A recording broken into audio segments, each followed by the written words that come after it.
नमस्कार, मैं हूं अंकुर और आप देख रहे हैं सत्य हिंदी का न्यूज बुलेटिन।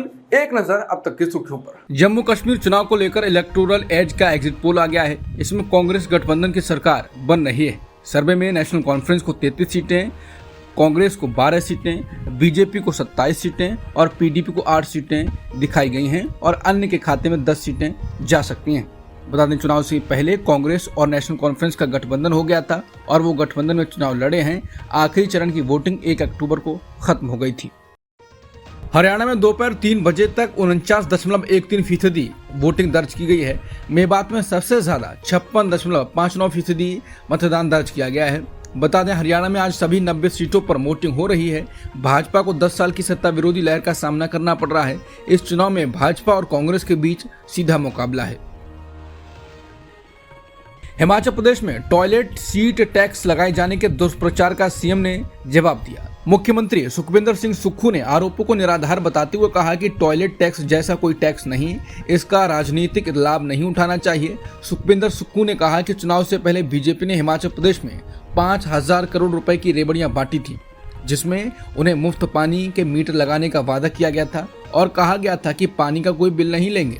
सीएम ने कहा कि हमने प्रति परिवार से 100 रुपए का बिल लेने की बात कही, जिसमें ओबेरॉय और ताज जैसे 5 सितारा होटल भी शामिल थे। इनमें वो भी थे जो कर देने की क्षमता रखते थे।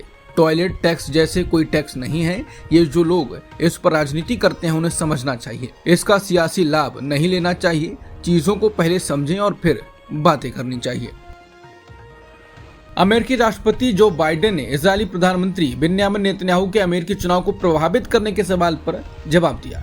राष्ट्रपति बाइडेन ने कहा है वो इस बात को लेकर आश्वस्त नहीं है कि इजरायल के प्रधानमंत्री नेतन्याहू अगले महीने होने वाले अमेरिकी चुनाव को प्रभावित करने के लिए गजा युद्ध विराम समझौते को लेकर देरी कर रहे हैं या नहीं। उन्होंने कहा कि इजरायल के प्रधानमंत्री नेतन्याहू को चुनावों को प्रभावित करने की कोशिश कर रहे हैं।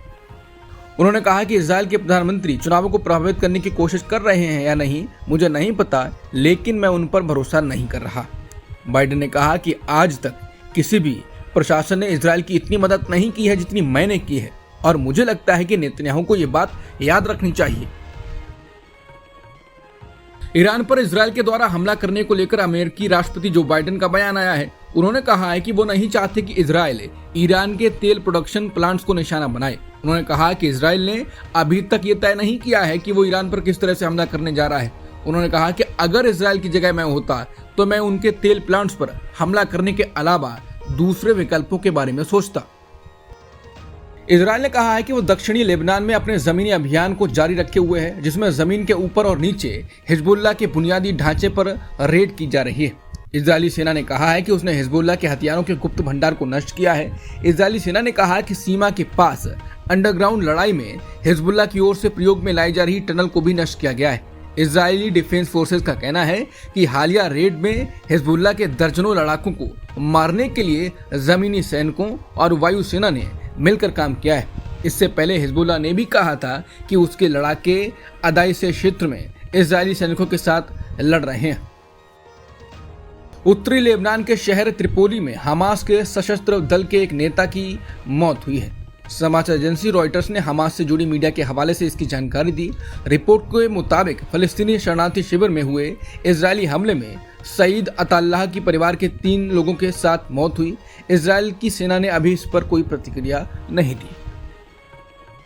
ईरान के इजरायल पर मिसाइल दागने के बाद रूस की लगातार चर्चा हो रही है। इस बीच अल जजीरा ने एक रिपोर्ट की है जिसमें कई विशेषज्ञों की राय ली गई है।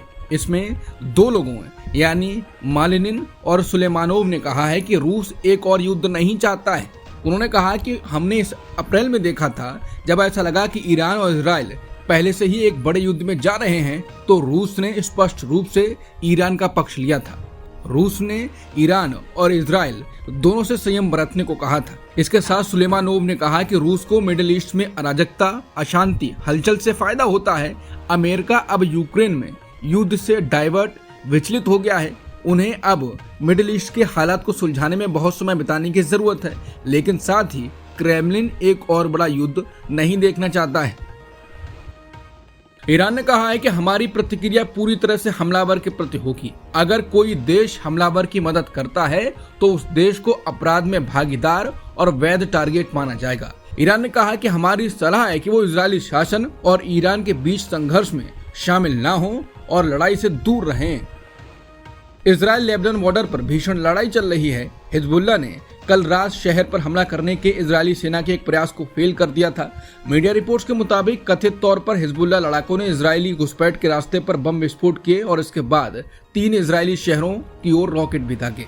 हिजबुल्लाह ने ओडाइसे शहर से इजरायली सेना को पीछे धकेलने के लिए बम विस्फोट किए। इससे पहले हिजबुल्लाह ने दावा किया था कि उसने इजरायली सेना को पीछे दौड़ा दिया है।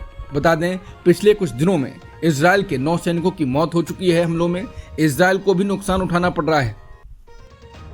हरियाणा विधानसभा चुनाव के लिए आज मतदान जारी है। 90 सीटों पर हो रहे इस मतदान के 8 अक्टूबर को नतीजे आएंगे। बीजेपी नेता और अंबाला सीट से प्रत्याशी अनिल विज ने कहा है कि अंबाला की जनता शांति चाहती है और शांति का मतलब है कमल के फूल पर मोहर लगाना। सरकार बनेगी बीजेपी की और मुख्यमंत्री बनेगा वो जिसको पार्टी चाहेगी। अनिल विज ने कहा कि मैं सबसे वरिष्ठ हूं, अगर पार्टी मुझे चाहेगी तो अगली मुलाकात सीएम आवास पर होगी। उन्होंने कहा कि मैंने दिन रात बीजेपी के लिए काम किया है और कभी सीएम पद नहीं मांगा। अगर पार्टी मुझे सीएम बनाने का मौका देती है तो मैं हरियाणा की तस्वीर और भविष्य बदल दूंगा। बता देंगे, हरियाणा में विधानसभा चुनाव से पहले ही बीजेपी के अन्य बड़े नेता ये साफ कर चुके हैं कि चुनाव मौजूदा सीएम नायब सिंह सैनी के नेतृत्व में ही लड़ा जाएगा।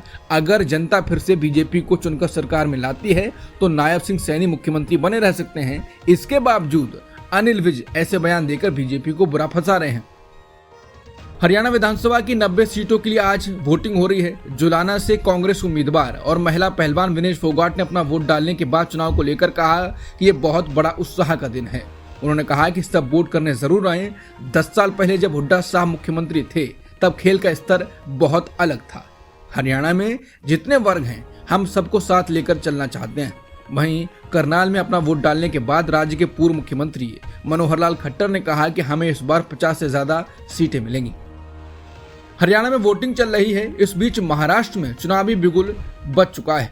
राहुल गांधी महाराष्ट्र में हैं। उन्होंने शनिवार को भाजपा सरकार पर हमला करते हुए कहा कि लोगों को डराने और देश में संविधान को नष्ट करने के बाद शिवाजी महाराज के सामने झुकने का कोई फायदा नहीं है। वो कोल्हापुर में शिवाजी महाराज की मूर्ति का अनावरण करने पहुंचे थे। राहुल ने कहा कि नियत दिख जाती है, उसे छुपा नहीं सकते।